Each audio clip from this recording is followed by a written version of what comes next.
मनशक्तीच्या online उपक्रमामध्ये आपलं सगळ्यांचं हार्दिक स्वागत.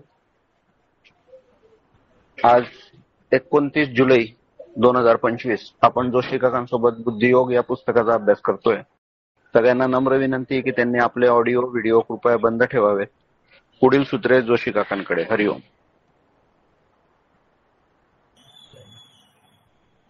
हरिओम. सर्वांना नमस्कार. आज पाठ 13वा आहे. मला वाटतं 30 जुलै आहे. 30 जुलै 2025. सुरुवात करूया आपण प्रार्थनेनी. ब्रह्मानंदम परमसुखदम केवलम ज्ञानमूर्तिम द्वंद्वातीतं गगनसदृशं तत्त्वमत्सादिलक्ष्यम् एकं नित्यं विमलचलं सर्वधी सात्भूतं भावातीतं त्रिगुणरहितं सद्गुरुं तन्नमामि. मूकं करोति वाचालं लङ्घयते गिरिं यत्कृपातमं वन्दे परमानन्दमाधवम्. गणाधीशो ईश सर्वागुणांसा गुणाचा नमो शारदा मूळचत्वारवाचा गमुपंतानंतया राघवाचा. मनोजवं मारुततुल्यवेगं जितेन्द्रियं बुद्धिमतां वरिष्ठं वातात्मजं वानरयूथमुख्यं श्रीरामदूतं ज्ञान.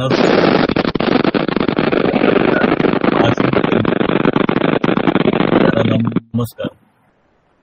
माझे अध्यात्म वेदांत शास्त्रातील सद्गुरू डॉक्टर श्रीकृष्ण देशमुख उर्फ डॉक्टर काका यांना साष्टांग दंडवत आणि आपण उपस्थित सर्व श्रोते आपल्या हृदयातील ईश्वरास सादर प्रणाम.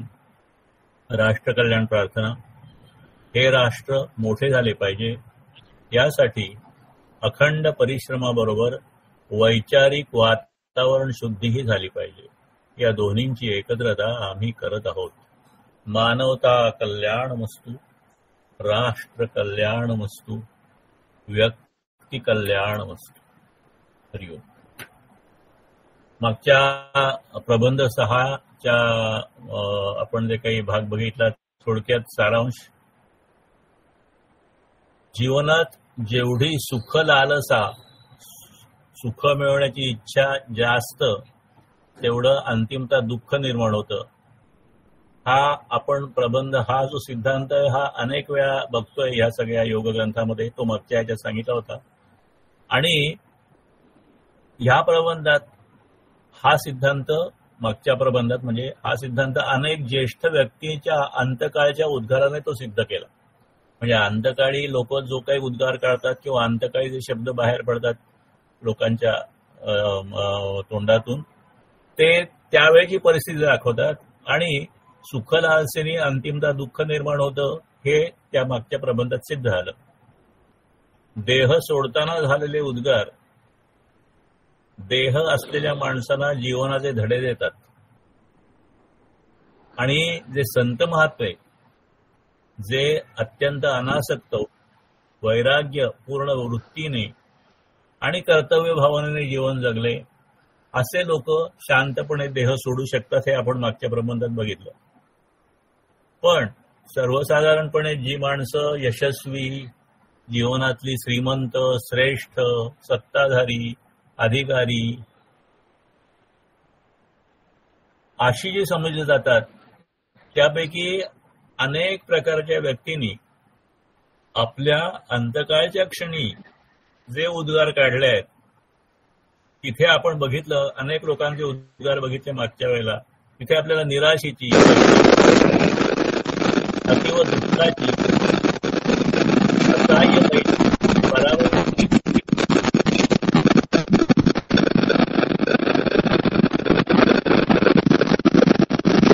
म्हणून आपलं रोजचं जीवन जगताना आपण शेवटचा दिवस गोड होण्यासाठी जीवन हे फक्त सुख लालसेसाठी न जगता म्हणजे फक्त स्वार्थी सुखासाठी न जगता कर्तव्य भावनेने अलिप्ततेने मन संयमाने जगावं असं सांगितलं आहे. आणि त्याच्यावर आपण अनेक पद्धतीने मागच्या प्रबंधात विचार केला. आणि अंतकाळी जर का सुखाचे उद्गार निघायचे असतील, शेवटचा दिवस जर का गोड व्हायचा असेल, तर माणसाने आयुष्यभर जबाबदारीने वैराग्याने निस्वार्थपणे वागण्याचा काहीतरी रता घेत असला पाहिजे. आणि अशा प्रकारचे जे लोक अत्यंत उत्तम पद्धतीने जीवन घालवतात त्या संत लोकांचं, संत महात्मा अनासक्त वैराग्यपूर्ण जीवन जगणारे आणि कर्तव्य आपलं पालन करणारे हे लोक जीवन म्हणजे जीवनाच्या शेवटच्या क्षणी त्यांचा शेवटचा दिवस गोड होतो हे आपण बघितलं. आता ही जी विचारधारा आहे आपल्या आजच्या ह्या पाठामध्ये, हीच ती विचारधारा अनेक धर्मांनी, तत्वज्ञानांनी ही विचारधारा स्वीकारलेली आहे हे आपण या प्रबंधात बघणार आहोत. आज आपला विषय जो आहे की ही जी विचारधारा जी आपण मागच्या वेळेला देहांताच्या वेळेला होणारे उद्गार असताना समजून घेतली, अशाच प्रकारची ही जी विचारधारा आहे त्याला अनेक प्रकारचे धर्म, विचार आणि तत्वज्ञान विचार कसे मान्यता देतात हे आज आपल्याला बघायचं आहे. परिणाम हे कारणाचं मोजमाप असतं असं म्हणतात. म्हणजे एखादा परिणाम घडला की त्या परिणामाला तेवढंच कारण त्याच्या पाठीमागे असतं. आणि म्हणून माणसाला ज्या रीतीने मृत्यू येतो आणि ती रीत बऱ्याच वेळा भयंकर असते जी मागच्या वेळा आपण बघितली. म्हणून माणसाला सुखी करण्याकडे सर्व मानवी प्रयत्न चाललेले असतात. पण कितीही जरी सायन्सने प्रयत्न केला की मनुष्य जीवन सुख हवं, टेक्नॉलॉजी वाढली, अनेक प्रकारच्या सुख साधनं आपल्या घरात निर्माण झाली, तरी सुद्धा माणसं का सुखी होत नाहीत? कारण विज्ञान टेक्नॉलॉजी डेव्हलप करेल, पण माणसाच्या सुखाचं स्वरूप काय आहे ते विज्ञान नाही ठरू शकत. आणि म्हणून आपण जो अनुभव घेतोय की अतिशय सुखाचा जर का पाठलाग केला तर दुःख निर्माण होतं. म्हणून आपल्या सुखात आवश्यक बदल केला पाहिजे. मटेरियलिस्टिक हॅपीनेस किंवा ज्याला आपण भौतिक सुख म्हणतो, जी आपण बऱ्याच वेळा चर्चा केली की इंद्रिय सुख आहेत, अहंकाराची सुख आहेत, ही सगळी सुख आपल्याला आयुष्याभर सुख वाटतात आणि त्याच्यासाठी आपण प्रयत्न करत असतो. पण ही खरी सुख आहेत का? ही जी आपली सुखाची कल्पना आहे ती बरोबर आहे का? त्या कल्पनेमध्ये काहीतरी बदल करणं जरूर आहे असं स्वामीजी आपल्याला योग ग्रंथात परत परत वेगळ्या वेगळ्या पद्धतीने सांगतायत. भूतकाळात आता आपला जो आत्ता सध्या वर्तमान काळ आहे, भूतकाळ झालेला आहे आणि भविष्यकाळ होणार आहे. जो भूतकाळ झालाय त्याच्यात काहीही घडलं असलं तरी आपल्याला त्याच्यात काही करता येण्यासारखं नाही. वर्तमान काळात आणि ह्या पुढच्या काळात आपल्या सर्वनाशाला कारणीभूत होणाऱ्या गोष्टी करण्याचं माणसांनी टाळलं पाहिजे. आणि म्हणून तेवढ्यासाठी स्वेच्छा आणि स्वसंकल्पानी, हुशारीनी काहीतरी योग्य पद्धतीचा दुःख स्वीकार करण्यास तयार राहिलं पाहिजे. तर त्यातली जी स्वेच्छा आहे की स्वतःच्या आपण चॉईसनी, स्वतःच्या संकल्पानी, स्वतःच्या निस्वार्थ प्रेरणेनी जे दुःख घेतलं असेल ते आपल्या आयुष्यातला दुःखपणा नाहीसं करतो. हा जो विचार आहे जो ह्या न्यू एज फिलॉसॉफीमध्ये आणि या योग ग्रंथामध्ये परत परत मांडलेला आहे, ह्या वेगळ्या वेगळ्या किंवा कसा आहे ते आपण बघूया. आता हा विचार जाण्यापूर्वी आपण स्वामीजींनी ह्या पुस्तकामध्ये व्हॉट माइंड मीन्स या पुस्तकाचा रेफरन्स दिलाय आणि त्यातला जो प्रकरण 8 आहे त्याच्यात त्यांनी असं म्हटलं की science chapter 8 sage of matter. शरीरामध्ये माणसाच्या मन आहे, परंतु मन हे शरीराच्या व्यतिरिक्त आहे. आपण मागच्या वेळी पण बघितलं की मन शरीरात आहे, तसं शरीराच्या बाहेर पण अनेक ठिकाणी आहे. आणि हे सिद्ध कसं केलं आहे त्या व्हॉट माइंड मीन्स मध्ये ते आपण थोडक्यात बघूया, कारण हा रेफरन्स या पुस्तकामध्ये आलेला आहे. झोप जी आहे ती झोप की माणसाच्या शरीरापासून मन वेगळं असण्याचं सिद्ध करतं. आता आपल्या सगळ्यांना झोपेचा अनुभव आहे. आपण रोज झोपतो, झोपल्याशिवाय आपल्याला दिवस चांगला जात नाही. आता त्यांनी उदाहरण दिलं या पुस्तकामध्ये, एक खूप थकलेला माणूस आहे आणि इतका दिवसभर काम केलाय तर त्याला संध्याकाळी 7 वाजता झोप लागली आणि 7-8 तास 8-9 तास झोप झाली की पहाटे 4 वाजता तो खडखडीत जागा होतो. त्याला कोणी जागा करत नाही, तो नैसर्गिक पद्धतीने जागा होतो. त्याचं कारण त्याची झोप संपलेली असते. आता या शांत सकाळी 4 वाजता त्याच्या घरातली सगळी माणसं गाढ झोपेत असताना आणि सगळीकडे बाहेर शांतता असताना आणि काळोख असताना 4 वाजता जाग त्याला कशी येते? कोण त्याला जागा करतं? तर ह्याला सेंट्री पोस्ट असं सायंटिस्ट म्हणतात. परंतु या पुस्तकात असं म्हटलेलं आहे, कुठलंही बाह्य उत्तेजन त्याला जागा करत नाही. म्हणजे त्याच्या आतच काहीतरी आहे, बाहेर सगळी शांतता आहे, बाहेर कोणी जागं नाही, त्यांनी काही अलार्म झाला नाही, काही नाही. परंतु त्याला स्वतः आतून काहीतरी प्रेरणा आली आणि त्यातून जागा झाला. आता ही जी प्रेरणा आहे, जी प्रेरणा त्याला आपोआप येते, त्याच्या शरीराच्या आतून, त्याच्या एकंदर व्यक्तिमत्वाच्या आतून येतो, त्यालाच मन हे शीर्षक द्यावं असं मागणी याच्यामध्ये केलेली आहे. सेंट्री पोस्ट म्हणण्यापेक्षा ती एक प्रकारची वृत्ती आहे, ती वृत्ती किंवा चित्तवृत्ती असते, ती त्याला जागा करते, त्याला मन असं दुसरं एक उदाहरण दिलंय. म्हणजे इथे त्यांनी बघितलंय की तुम्हाला तुमच्या शरीराला झोप आणणारी एक गोष्ट आहे आणि झोपे आहे, तुम्हाला झोप देणारं सुद्धा तुमचं चित्तच आहे, तुम्हाला जागा करणारं सुद्धा आहे. म्हणजे शरीर आणि मन हे वेगळं आहे. हे या व्हॉट माइंड मीन्सने दाखवलंय. दुसरं एक उदाहरण दिलंय, एक अत्यंत ट्रान्स परिस्थितीमध्ये, म्हणजे शांत आणि स्वप्नावस्था, या जागृत अवस्थेत थोड्याच्या दरम्यान एखादी शांत झोप लागलेली असते. मग त्यावेळेला आपल्याला लागलेली असते पण स्वप्न पडतात. तर त्या माणसानी समजा एखाद्या माणसाने किंवा मी त्या झोपेत मी त्या अमेरिकेतल्या सर्वात उंच बिल्डिंग, स्टेट एम्पायर बिल्डिंग मध्ये चढतो आणि स्वप्नात त्याला असं दिसतं की खाली स्वतः उडी टाकतो.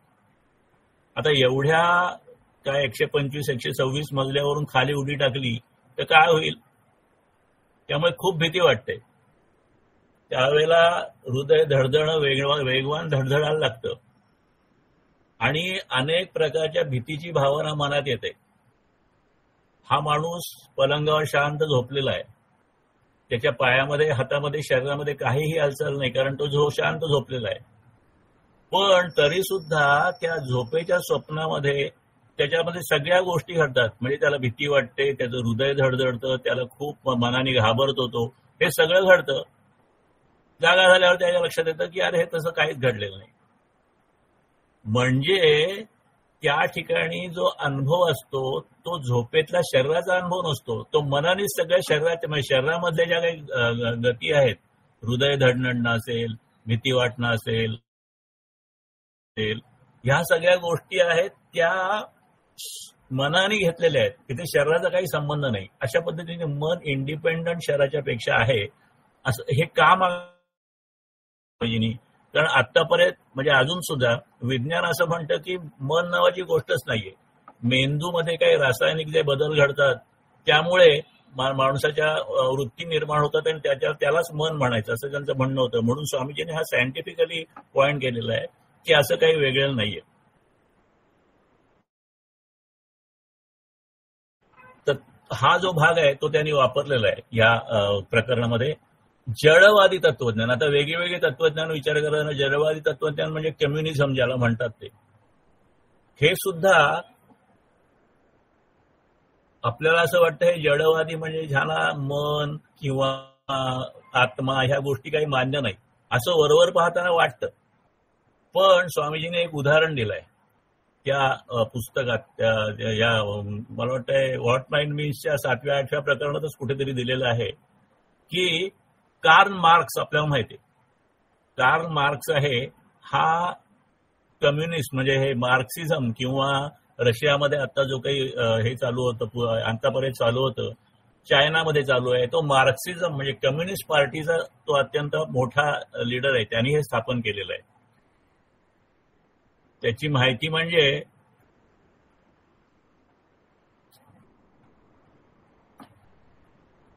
तो ह्या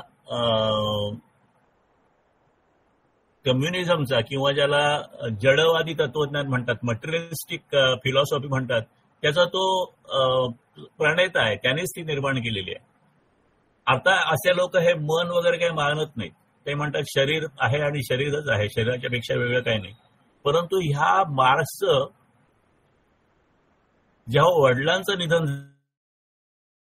एकीकडे त्या मार्क्सचं वडिलांशी काही जमत नव्हतं जास्त, परंतु त्याचं वडिलांच्यावर प्रेम पण होतं. आता ही गोष्ट या पुस्तकात दिलेली आहे, ही मी चेक पण केली आता आपल्या AI मध्ये, की त्यांनी म्हटलंय की however in spite of their disagreement, म्हणजे त्यांचा त्या वडिलांचा वाद होता, पण तो Carl always retained a strong affection for his father, his daughter, त्याची बहीण Eleanor, writing he never tried of talking about him and always carried an old photograph of him. तर ह्याचंच उदाहरण स्वामीजींनी ह्या पुस्तकात दिलेलं आहे. मार्क्सचं आपल्या वडिलांच्यावर फार प्रेम होतं. आता एकदा प्राण निघून गेल्यानंतर मागे राहिलेल्या शरीराला आवडती अगर नावडती ही गोष्ट असत नाही. असाच मार्क्सचा जडवादी तत्वज्ञानारूप विश्वास असायला पाहिजे होता. म्हणजे तो एकदा गेला की त्याचा प्राण निघून गेला, मग आता ते फक्त काही राहिलेलं नाही, तर त्याच्यात काही इमोशन्स किंवा भावना असतील असं नाही. परंतु तरी सुद्धा एखाद्या भाविकाप्रमाणे एंजल्सनी मार्क्सच्या शवपेटीमध्ये त्याच्या वडिलांचा फोटो ठेवला. म्हणजे त्याला त्या शवपेटीत टाकतात ख्रिश्चनमध्ये, त्या लोकांमध्ये, आणि नंतर ती शवपेटी मला वाटतं पुरून टाकतात. तर त्या शवपेटीत त्याच्या डेड बॉडीच्या शेजारी त्याचा एंजल्स कोण होता, तर कार्ल मार्क्सचा फ्रेडरिक एंजल हा अत्यंत जवळचा दोस्त होता आणि तो त्याच्याबरोबर काम पण करत होता. त्या दोघांनी कम्युनिस्ट पार्टीचा सगळा जो काही तयार केला आणि दास कॅपिटल हा जो काही ग्रंथ आहे तो मार्क्स सुद्धा या दोघांनी तयार केला. आणि त्या दोघांची अत्यंत जवळीक होती आणि जवळची दोस्ती होती. आणि म्हणून त्या मार्क्सला बरं वाटावं म्हणून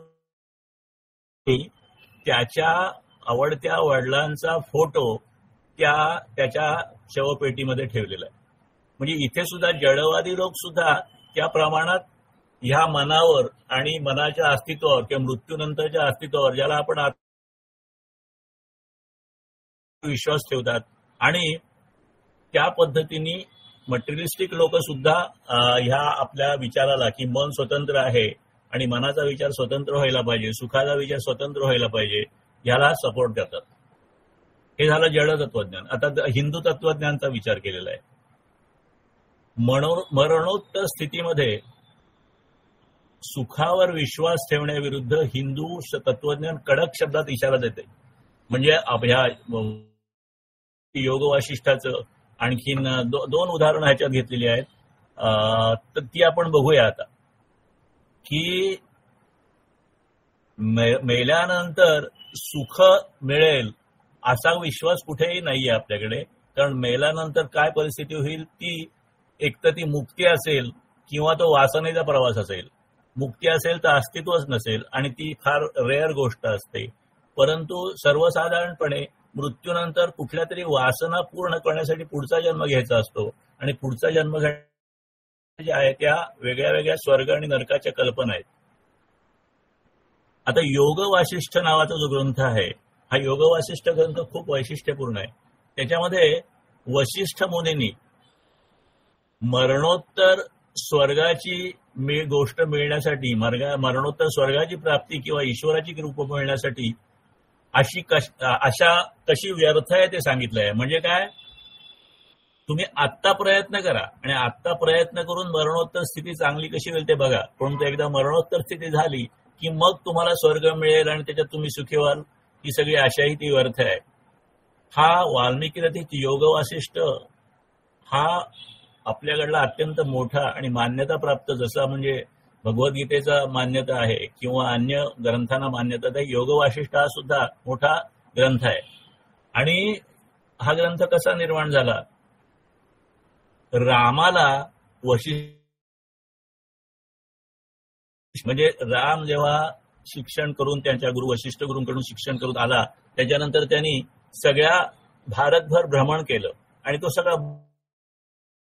रामाची मनस्थिती झाली, तो एकदम अलूफ झाला. म्हणजे राम एकटाच बसायला लागला, काही लोकांच्या मध्ये जात नसे, येत नसे. आणि म्हणून दशरथाने की रामाची अशी परिस्थिती का झाली म्हणून वशिष्ठ मुनींना बोलवलं आणि वशिष्ठ मुनींना रामाने सांगितलं त्याची की त्याला काही आता वाटत नाही, त्याला संन्यास घ्यावा असं वाटतोय. तर त्यावेळेला तो उपदेश केलेला आहे तो या योग वासिष्ठामध्ये आहे. वशिष्ठ मुनींनी रामाला दिलेले मोक्षविषयक विस्तृत ज्ञान ह्यात अंतर्भूत आहे. वैराग्य, मुमुक्षु, उत्पत्ती स्थिती, उपशम आणि निर्वाण अशी एकूण 6 प्रकरणं ह्याच्यामध्ये आहेत आणि 32,000 श्लोक एवढा याचा विस्तार आहे. या ग्रंथाची पहिलं प्रकरण आहे ते वैराग्य प्रकरण म्हटलेलं आहे. ह्या दशरथाच्या सभेत आपल्या मनातील वैराग्याचे विचार सर्वांच्या पुढे स्पष्ट मांडलेले आहेत. आणि दुसऱ्या प्रकरणात ज्याला नाव मुमुक्ष व्यवहार असं प्रकरण असं नाव दिलेलं आहे, त्या प्रकरणात विश्वामित्रांच्या सांगण्यावरून वशिष्ठांनी रामाला मुमुक्षीने कसं वागावं या संबंधात अत्यंत उपयुक्त बहारीचा उपदेश केलेला आहे. मुमुक्ष म्हणजे काय? ज्याला इच्छा, मोक्षाची इच्छा आहे आणि तीव्र इच्छा आहे अशा माणसाला मुमुक्ष म्हणतात. जसं साधक म्हणतात, साधना करणाऱ्या साधक म्हणतात. तर मोक्ष इच्छेसाठी साधना करणाऱ्याला मुमुक्ष असं म्हणतात. तर अशा प्रकारे हा जो भाग आहे तो आपल्याला जो विचाराचा भाग आहे तो योग वासिष्ठामध्ये सुद्धा बघितलेला आहे. बौद्ध आणि जैन धर्माने सुद्धा या विधानाला पुष्टी दिलेली आहे. आणि हे पुढे आपण बघणार आहोत. दुःखाचं उच्चाटन करण्यासाठी हिंदू धर्माने ईश्वराचं स्वरूप समजून घेण्याची शिफारस केलेली आहे. जैनाने आत्मशासनात्मक आत्मसंयम असं केलेलं आहे. आणि ह्या दृष्टीने विनोबाने सुद्धा विचार मांडलेले आहेत की हिंदूंचा ब्रह्मनिर्वाण आणि बौद्धांचं निर्वाण ह्यात फरक. मृत्यू विज्ञान या वर्गात किंवा नो युअर डेथ मध्ये हे विचार मांडलेला आहे की जेव्हा माणसाची गाडीगती ऍव्हरेज जी 60 पर मिनिट दाखवलेली आहे मृत्यूच्या समयी, ती 60ची परत 120 किंवा 150 झाल्याशिवाय पुनर्जन्म येत नाही. मग 60 पासून 150 होण्यापर्यंत जी काही स्थिती असते ती स्थिती ही मृत्यूनंतर जन्मपूर्वची स्थिती असते आणि ती खूप त्रासाची असू शकते असं स्वामीजींनी म्हटलंय. परंतु काही लोकांची इच्छा शिल्लक नसते, त्यामुळे ही 60ची वाढत 150 झाली तर ते जन्म न घेता ती खूप खूप वाढते. खूप म्हणजे इंडेफिनेट वाढते, इन्फिनिटी पर्यंत वाढते आणि इन्फिनिटी पर्यंत ते वाढल्यानंतर ते विश्वरूपाशी एकरूप होतात आणि त्याला ब्रह्म रूप किंवा ब्रह्मनिर्वाण असं म्हटलेलं आहे. आणि बौद्धांनी हाच विचार असा केलेला की 60 आहे आणि ते निरीच्छ झालेले आहेत, तर ते निरीच्छ 60चं खाली खाली खाली खाली शून्यावर येतं. जेव्हा शून्यावर येतात परत ते शून्याशी म्हणजेच ब्रह्माशी एकरूप होतात आणि त्या पद्धतीने त्यांना निर्वाण मिळतं. हे बौद्धांचं निर्वाण आहे. स्वामीजीने हे ज्याने हा वर्ग केला असेल त्यांना हे पटकन समजेल, इतरांना एवढं पटकन समजणार नाही. परंतु ह्याच्याबद्दल सुद्धा म्हणूनच मागच्या वेळेला मी ब्लॉग लिहिले होते की नो युअर डेथचे ब्लॉगचे त्याच्यामध्ये हे सगळ्या डिटेल विथ फ्लो डायग्राम्स वगैरे दाखवलेलं आहे. तर योग वासिष्ठामध्ये वासनामय जीवनाची शोकांतिका मांडलेली आहे. त्याप्रमाणे गीतेतल्या दुसऱ्या अध्यायामध्ये सुद्धा हाच विचार मांडलेला आहे. गीतेचा दुसरा अध्याय ज्याच्यामध्ये स्थितप्रज्ञाचं वर्णन दिलेलं आहे, 54 पासून 72 श्लोक सगळे ह्याच्यावरच आहेत. हे आपण काय बघतो, का बघतोय?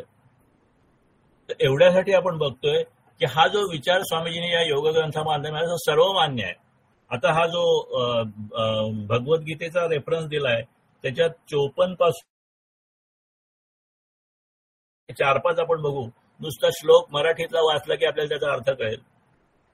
कामना अंतरातील सर्व सोडून जो स्वये आत्म्याचे असे तुष्ट तो स्थितप्रज्ञ बोललेला. स्थितप्रज्ञ कोण आहे? की जो स्थितप्रज्ञ असतो तो शांतीने जीवन घालवतो आणि त्याच्यानंतर सुद्धा मरणाच्या ठिकाणी सुद्धा त्याची चित्त स्थिर असतं. ते दुःखात उद्वेग सुखाची लालसा नसे, नसे तृष्णा भय क्रोध स्थितप्रज्ञ संयमी.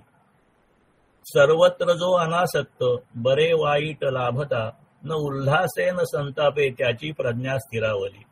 अत्यंत सोपं विनोबाजींची गीताई आहे. या गीताईमध्ये आपल्याला समजायला सोपं पडतं. त्यास रोधून युक्तीने राहावे मतपरायण, इंद्रिय जिंकली ज्याने त्याची प्रज्ञा स्थिरावली. सगळे श्लोक काय बघण्याचा अर्थ नाही, अजून एक दोन बघूया. सोडून कामना सर्व फिरे होऊन निस्पृह, अहंता ममता गेली झाला तो शांती रूपची. अर्जुना स्थिती ही ब्राह्मी पावता न चळे पुन्हा, टिकून अंतकाळीही ब्रह्मनिर्वाण मिळवी. म्हणजे ब्रह्मनिर्वाण कसं मिळतं किंवा कुणाला मिळतं याचं वर्णन गीतेने केलेलं आहे. ते सुद्धा हा आपला जो स्वामीजींचा जो विचार आहे त्याच्यात सपोर्टमध्ये येतं. कठोपनिषद हा एक महत्वाचा ग्रंथ आहे, त्याचा रेफरन्स झालेला आहे. कठोपनिषद पण बऱ्याच लोकांना माहिती असेल की कृष्ण यजुर्वेदाच्या कठशाखेशी संबंधित असं महत्वाचं उपनिषद आहे. आणि वाजश्रवा नावाच्या ऋषींचा एक मुलगा नचिकेत, हा नचिकेत वडिलांना पाप लागू नये म्हणजे ही खूप मोठी गोष्ट आहे. परंतु ते वडील त्याचा यज्ञ करतात. यज्ञामध्ये सर्वस्वाचं दान करायचं असतं आणि वडिलांनी सर्वस्वाचं दान करता करता त्यांनी त्या फक्त भाकड गायींचं दान केलं असं नचिकेताला कळतं. आणि मग त्याला असं वाटतं की अशा चुकीच्या ज्ञानाने आपल्याला वडिलांना त्रास होईल, म्हणून तो वडिलांना सांगतो की असं नका करू, चांगल्या ह्यांचं दान करा, माझ्यासाठी तुम्ही ते काही ठेवू नका आणि मी सुद्धा तुमचा आहे, मग सगळ्याचं ज्ञान करायचं आणि माझं पण दान करा. असं करता करता त्याचा वाद होतो आणि मग वडील त्याला शेवटी समजवता त्याला पटत नाही म्हणून शेवटी सांगतात जा तुझं पण मी दान केलेलं आहे. मग तो विचारतो मला कुठं दान केलेलं आहे माझं, तर मग ते सांगतात की तुझं मी यमाकडे दान केलेलं आहे.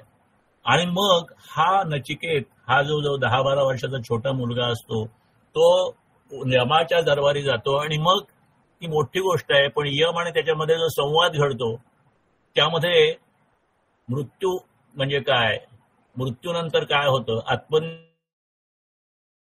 गहन विषयांची चर्चा केलेली आहे. हे उपनिषद कठोपनिषद म्हणून ओळखलं जातं. आणि आपल्याकडे जी 108 महत्वाची उपनिषदं आहेत त्या 108 उपनिषदामधलं अत्यंत महत्वाचं असं हे एक उपनिषद आहे. 3ऱ्या क्रमांकावर त्याचा नंबर आहे. आणि नचिकेताने यमाला आत्म्याचं रहस्य, मृत्यू आणि मृत्यूनंतरचं जीवन याबद्दल या नचिकेताने प्रश्न विचारले यमाला आणि त्याच्यातून सगळी ही माहिती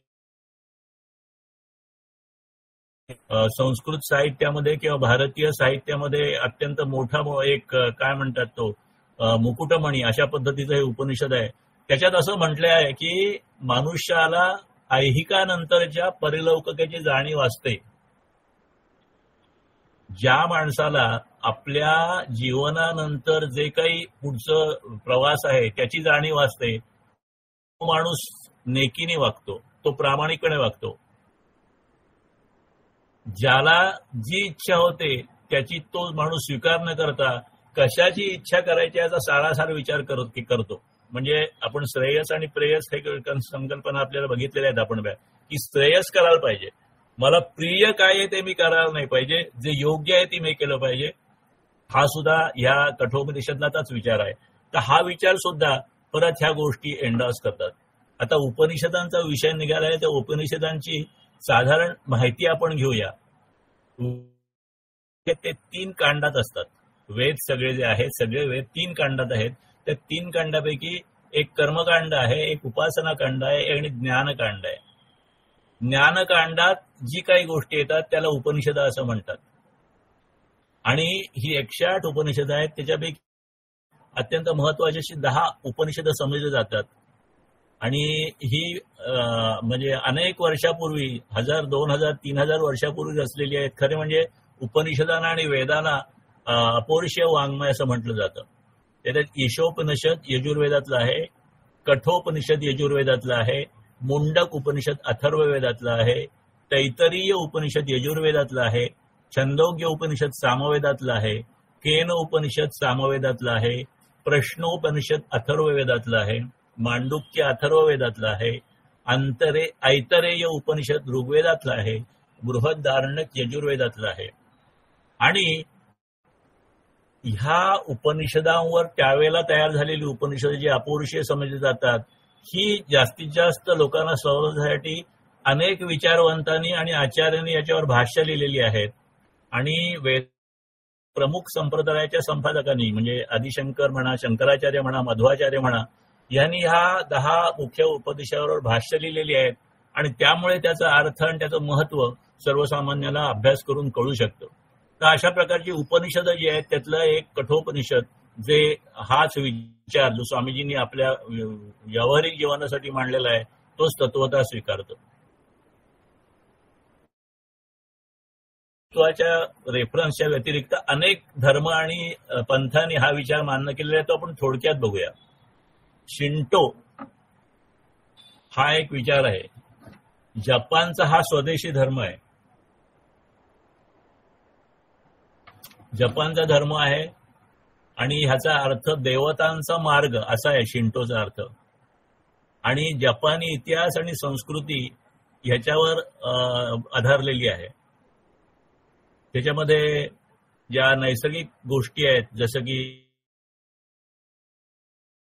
झाडं, ह्या ठिकाणी आत्म्याचा वास आहे किंवा आत्म्याचा निवास असतो असं मानलं जातं.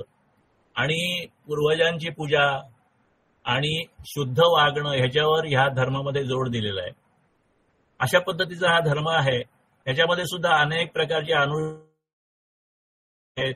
ह्यांचा सुद्धा कोणी एक विशिष्ट संस्थापक किंवा असा एकच ग्रंथ नाहीये. परंतु म्हणजे परंपरागत आलेली शिक्षण आणि काय म्हणतात ते तोंडोतोंडी जो झालेला प्रचार आहे आणि परंपरा आलेला आहे त्याच्यानंतर हा धर्म त्याच्यावर बसलेला आहे.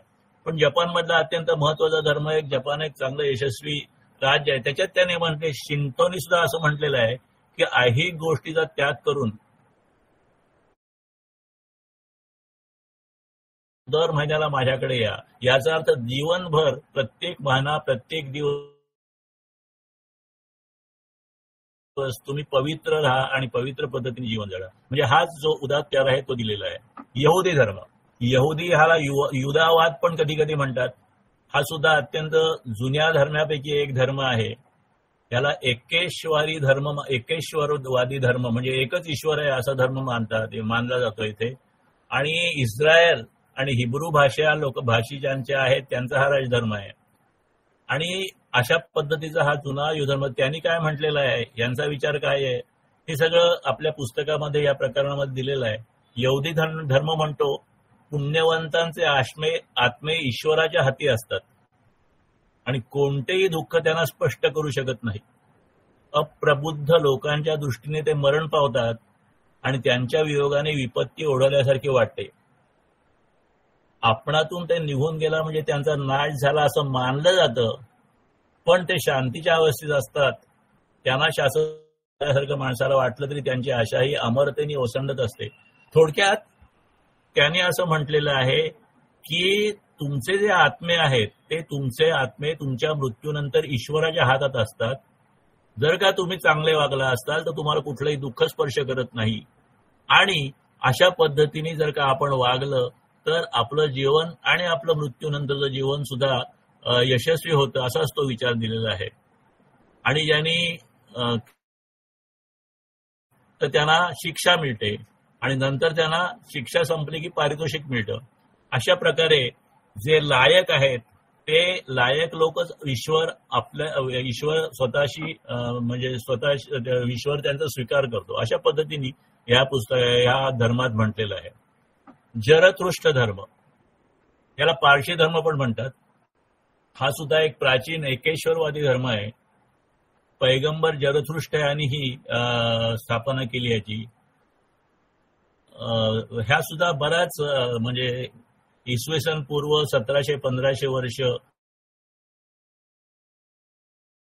ह्या जरथुष्ट्र धर्मामध्ये मजदा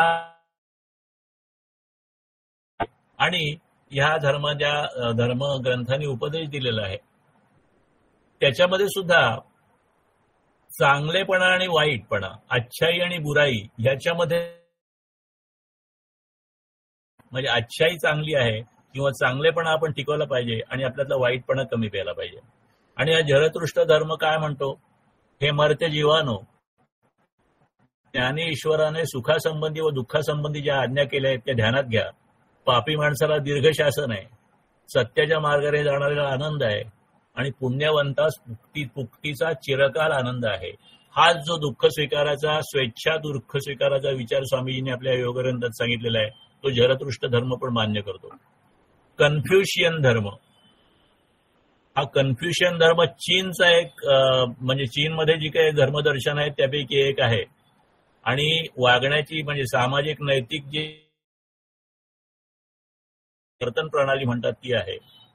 हा धर्म जो आहे तो कॉन्फ्युशियस नावाच्या विचारवंतांच्या विचारावर आधारित आहे आणि ह्या धर्म विचारामध्ये नैतिकता, चांगले व्यवहार आणि नैतिक चरित्र ह्याच्यावर हे सगळं धर्म केंद्रित आहे आणि अशा पद्धतीचं जीवन जगावं अशा प्रकारचे रेकमेंडेशन्स आहे. यांचा विचार असा आहे, केवळ सद्गुणच स्वर्गावर प्रभाव पाडतात आणि सद्गुण तिथे पोचू शकत नाहीत असं अंतरच अस्तित्वात नाही, म्हणजे सद्गुणाने सगळं प्राप्त होतं असं हा कन्फ्युशियस धर्म सांगतो. ताओ धर्म, याला ताओवाद म्हणतात, हा सुद्धा चीनचाच एक जुन्या प्रकारचा धर्म आहे.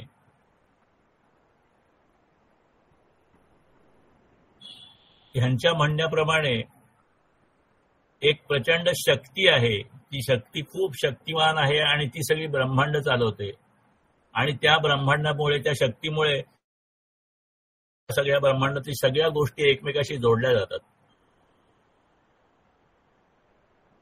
आणि ह्याने सुद्धा अशाच प्रकारचा विचार केलेला आहे. प्रकृतीच्या बरोबर राहा, म्हणजे निसर्गाबरोबरच राहा, निसर्गाला नेहमी तुम्ही मान द्या, निसर्गाला त्रास देऊ नका, तुमचं वर्तन जे असेल ते निसर्गाला तुम्हाला सपोर्ट करणारं पाहिजे. अशा प्रकारचे हे विचार आहेत.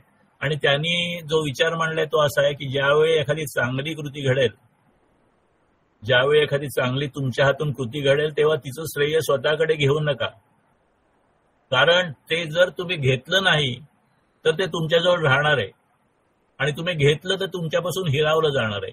थोडक्यात सत्कर्म करा, पण सत्कर्म हे निष्काम करा.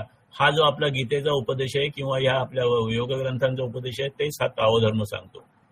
जैन धर्म, ह्या जैन धर्माच्या ह्याच्यात म्हटलेलं आहे की माणसाने जरी हजारो शूर शत्रूवर विजय मिळवला असला तरी इतर कुणालाही न जिंकता स्वतःला जिंकणाऱ्याचा विजय हा अधिक मोठा आहे. तुम्ही इतरांना नका जिंकू, स्वतःचं मन जिंका आणि बाहेरच्या शत्रूशी नका लढू, स्वतःशीच लढा. स्वतःच्या द्वारा जो स्वतःवर विजय मिळतो तो खरा यशस्वी होय. आणि जर का पापकर्म केली तर हा आत्मा बदनाश, पाशवी आणि नरकवासी होऊन त्याच्यामागे कायमची भ्रमंती लागते आणि त्याला सहस्रावधी यातना होतात.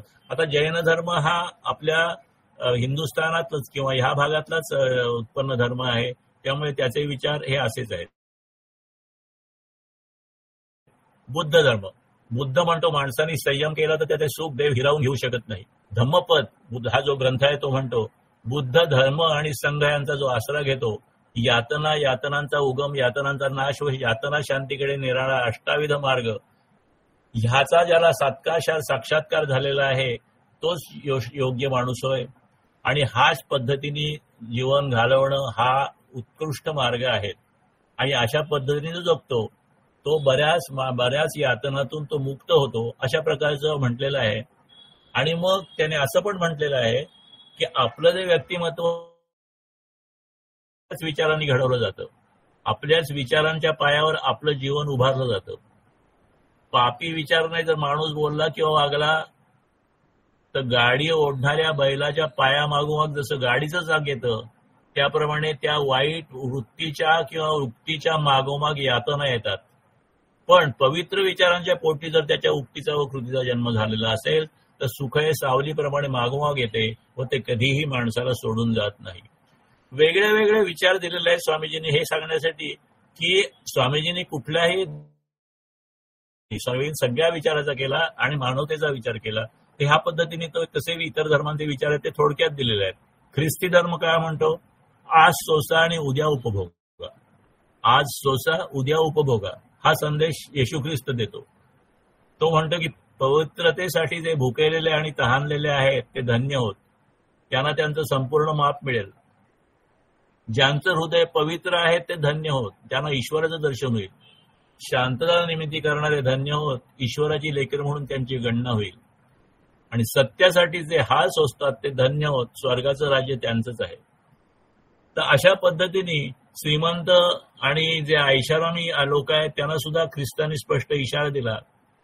तो म्हणतो की जे तुम्ही श्रीमंत आहात त्या तुम्हावर दुःख करण्याची वेळ येईल, कारण अगोदरच तुम्हाला सुख व आराम याचा वाटा मिळालाय. तुम्ही तुमच्या जीवनाचा सुख आणि आरामाचा वाटा घेतलाय, पोटं तुमची तुडुंब भरली आहेत, आणि त्यानंतर ह्या जीवनानंतर तुम्हाला दुःख येईल. तुम्ही भिकलेले व्हाल. आज तुम्ही हसताय, त्या दुःखात तुमच्यावर तुम्हाला उद्या दुःख येईल.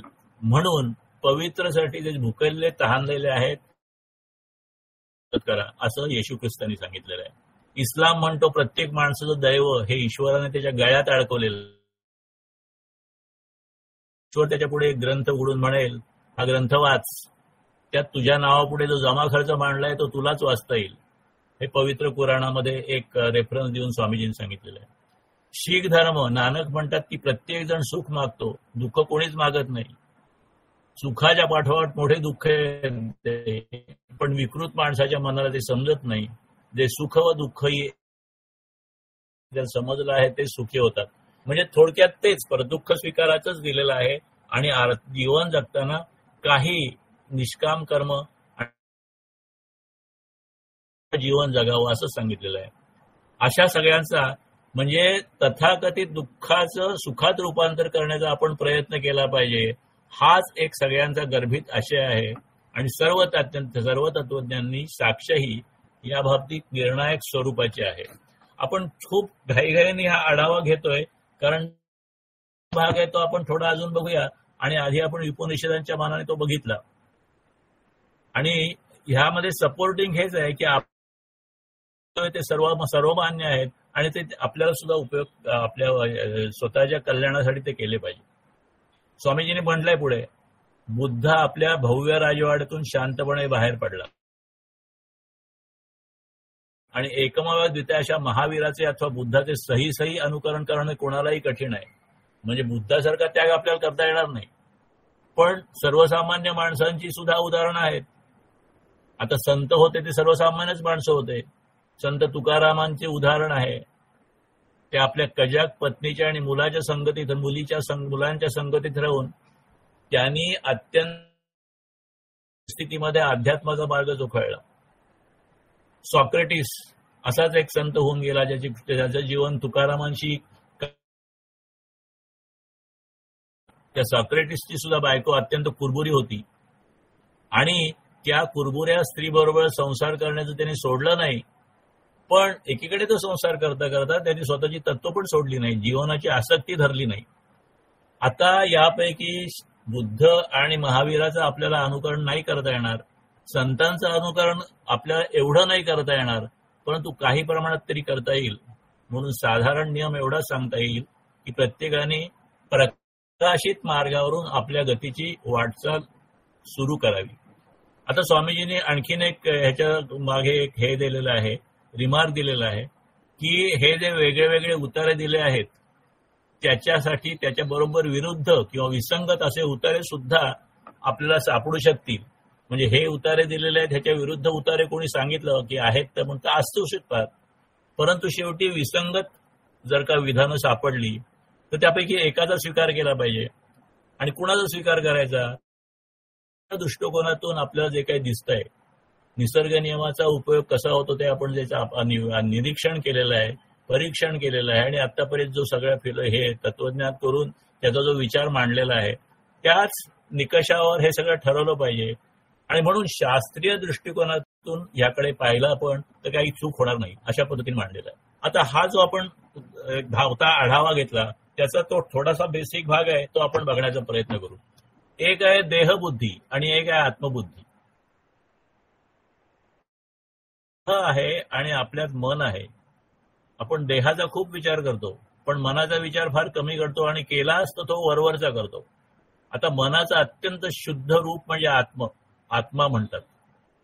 आता देहबुद्धी आहे आपल्याला ते आत्मबुद्धी करायची असं ते रामदास स्वामी सांगतात. त्याचा अर्थ काय थोडक्यात, देहबुद्धी म्हणजे शरीराची जाणीव आणि शरीराच्या अस्तित्वाची जाणीव.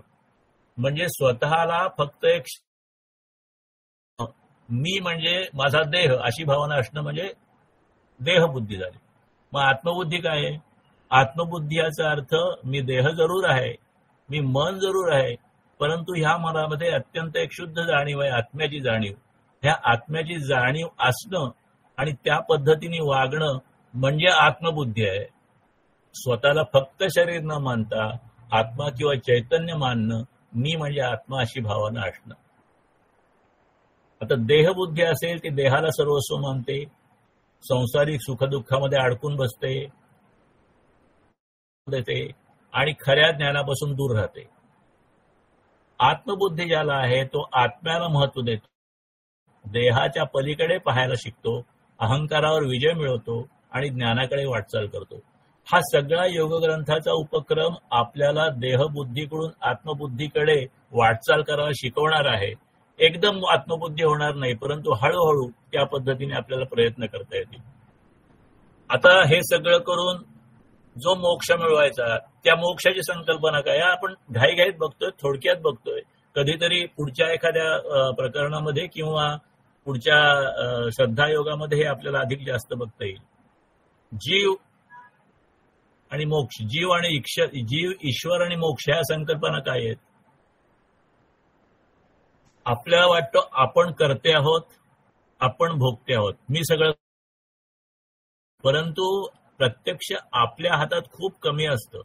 परिस्थिती असेल, काळ वेळ असेल, इतर व्यक्ती असतील, या सगळ्यांच्यावर आपलं कर्तृत्व ठरत असतं.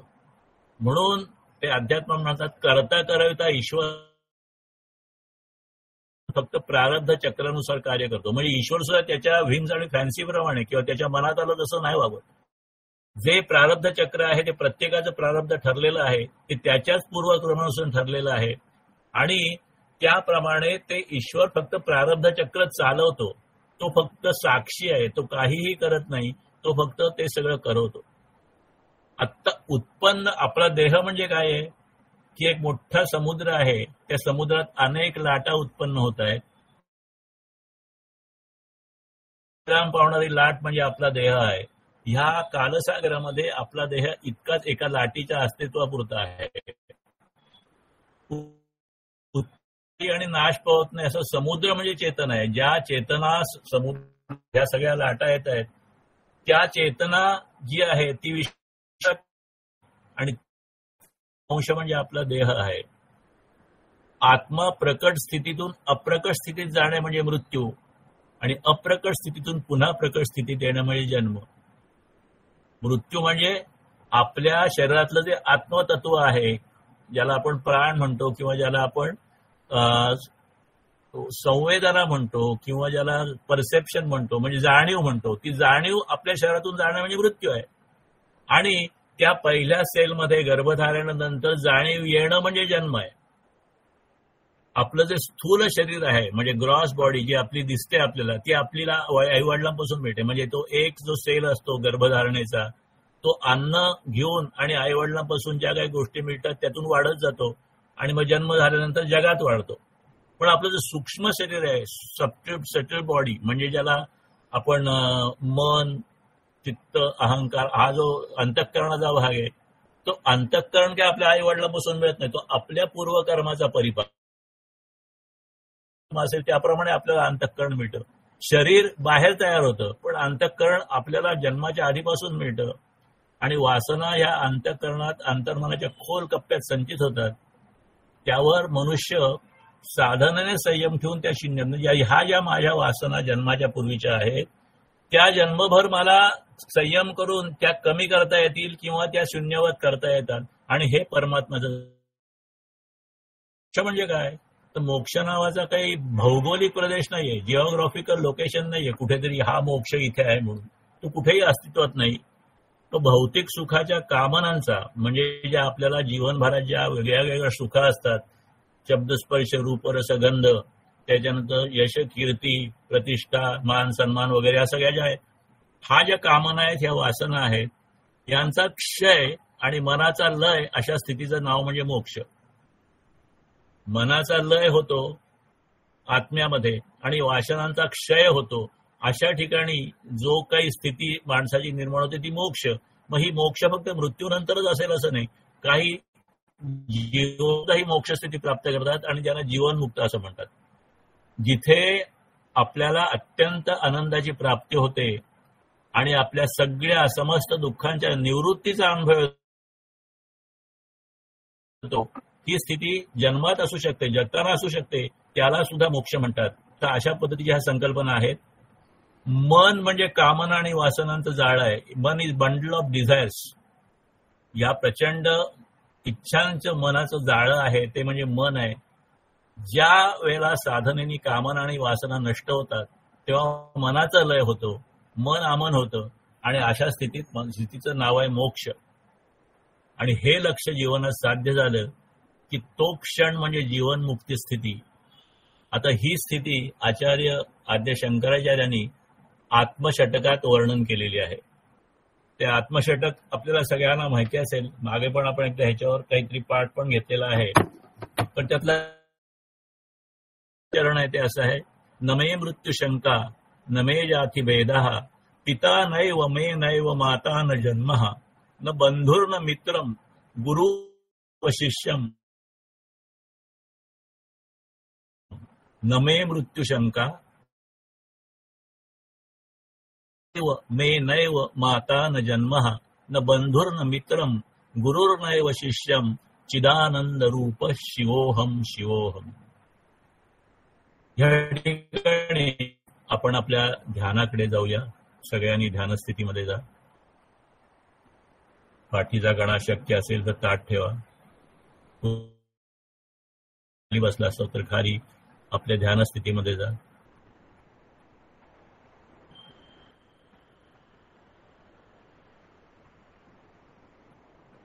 आठवण काढली, आमच्याशी बोलत जा. आम्ही तुमच्याच बरोबर आलेलो आहोत.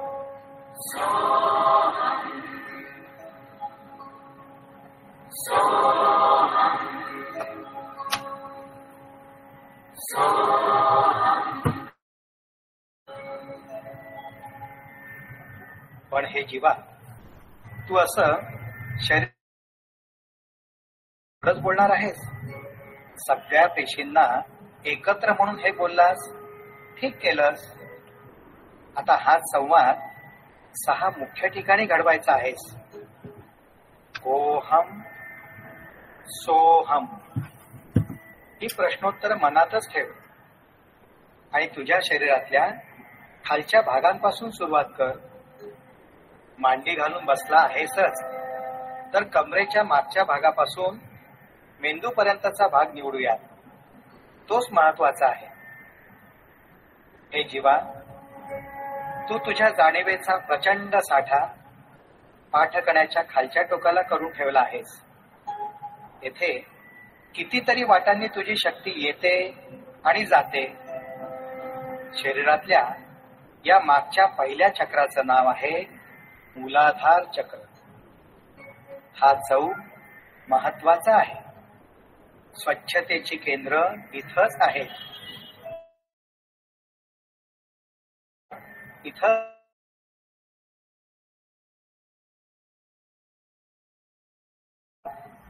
या चौकामधून नसानसांच्या वाटांनी समतेचा, ओजाचा, शक्तीचा संदेश पोहोचव. पहा पहा, अगदी तळातून एक सूक्ष्म ओज वर वर येत आहे.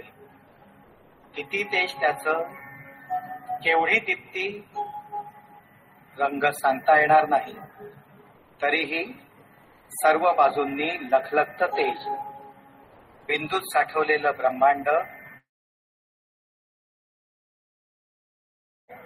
तुझं ध्यान बिंदूवरच राहू दे. बाकीचं काम तेजाच्या उलट्या धारा आपोआप करतील. या चौकात तू यश.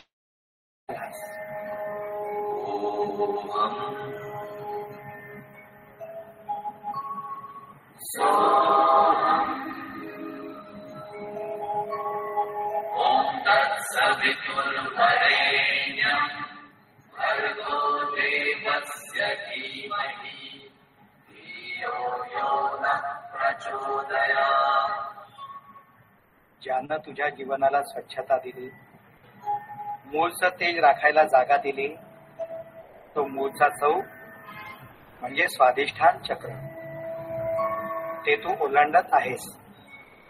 तेथे पुन्हा प्रश्न विचार.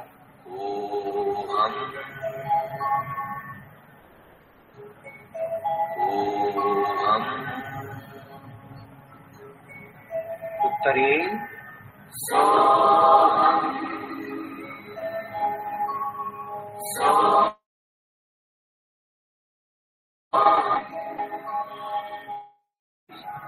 तेच तेज.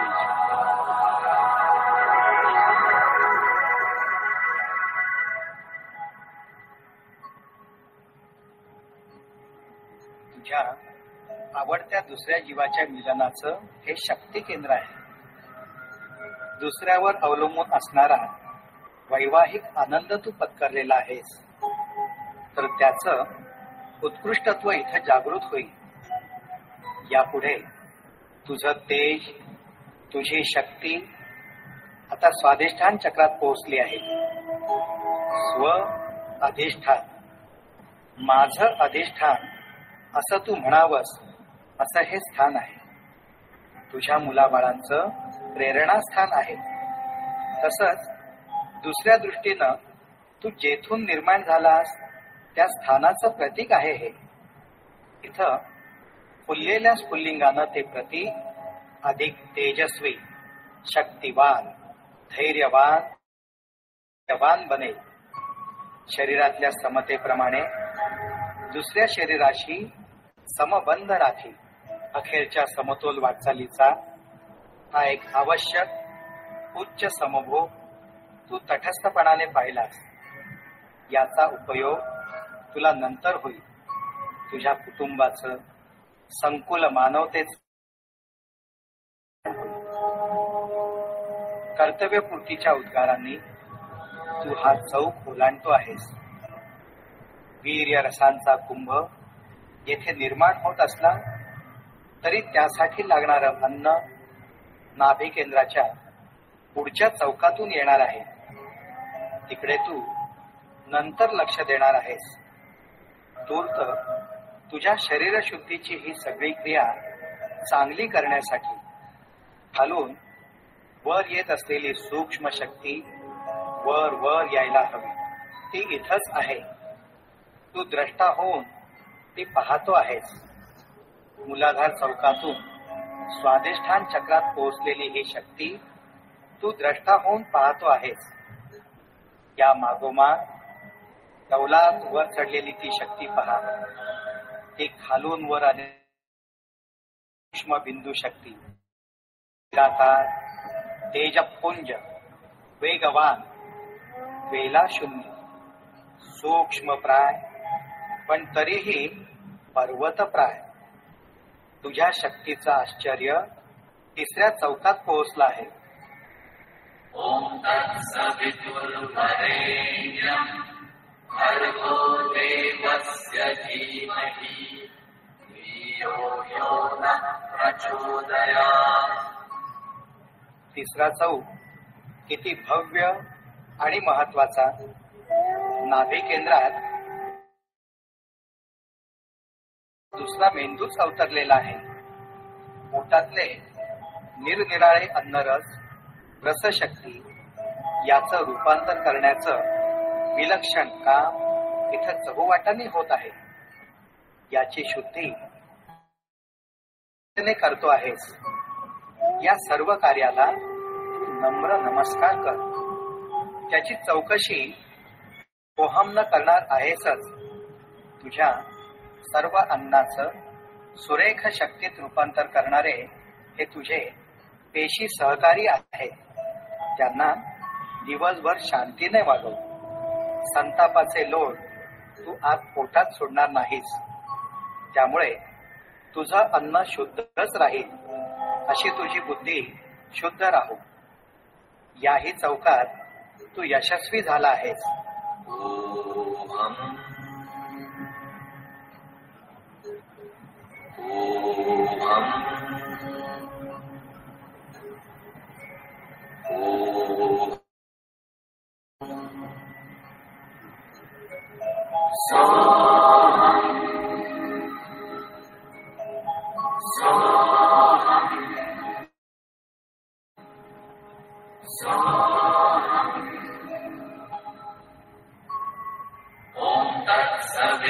सवितुर्वरेण्यं भर्गो देवस्य धीमहि धियो यो नः प्रचोदयात्.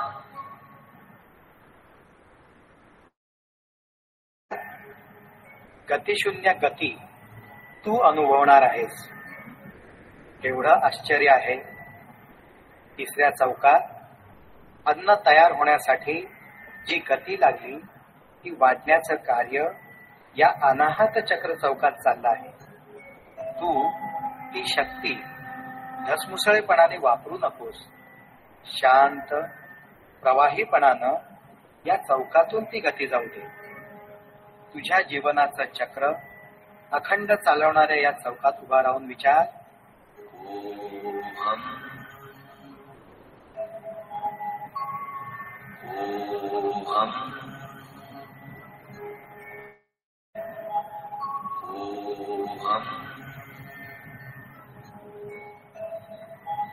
केवढी नीरव शांतता, निस्तब्ध शांती, अगदी शांत.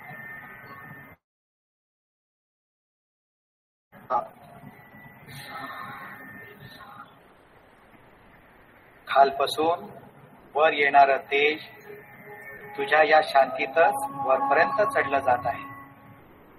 पहा, केवढा अपूर्व चमत्कार दिसतो आहे.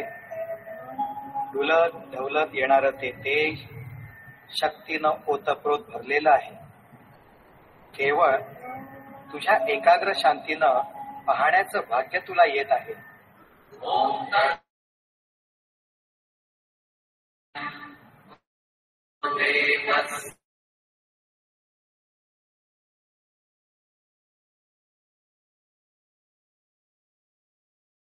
पाचव्या चौकापर्यंत तू मजल मारलीस.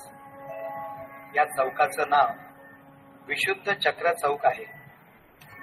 वरून शुद्ध श्वासाची गतिशक्ती हृदयाकडे याच भागातून जाते. तर दुसऱ्या बाजूनं या कड्ढ्यातच शब्द फुटतात. पण या क्षणाला शब्दाचा उपयोग काय? मनातल्या मनात सुद्धा शब्द उच्चारू नकोस. या स्थानचक्राला निशब्द शांती मिळू दे. त्यानंच शक्ती प्रवाह शांत होईल, तेजोमय राहील. द्रष्टा हो, बोलू नकोस. अवस्थेला जातो आहेस. शक्ती वर वर येते आहे. ओम तत्सवितुर्वरेण्यं भर्गो देवस्य धीमहि धियो यो नः प्रचोदयात्. सहाव्या आणि अखेरच्या केंद्रामध्ये शक्ती वर आलेली आहे. या केंद्राचं नाव आहे आज्ञाचक्र.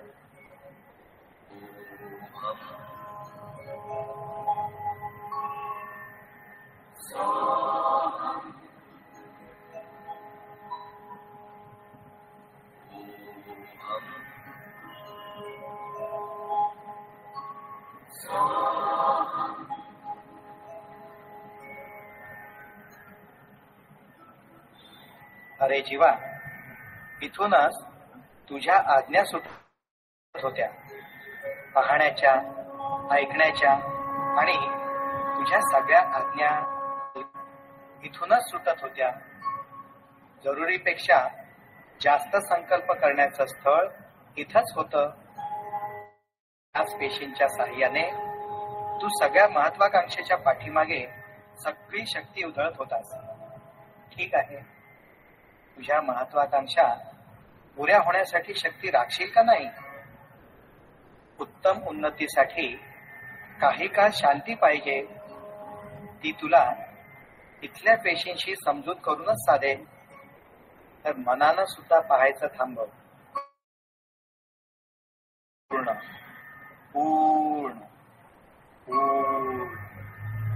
आता पूर्ण कल्पना शून्य हो, शांत हो, शांत शांत शांत.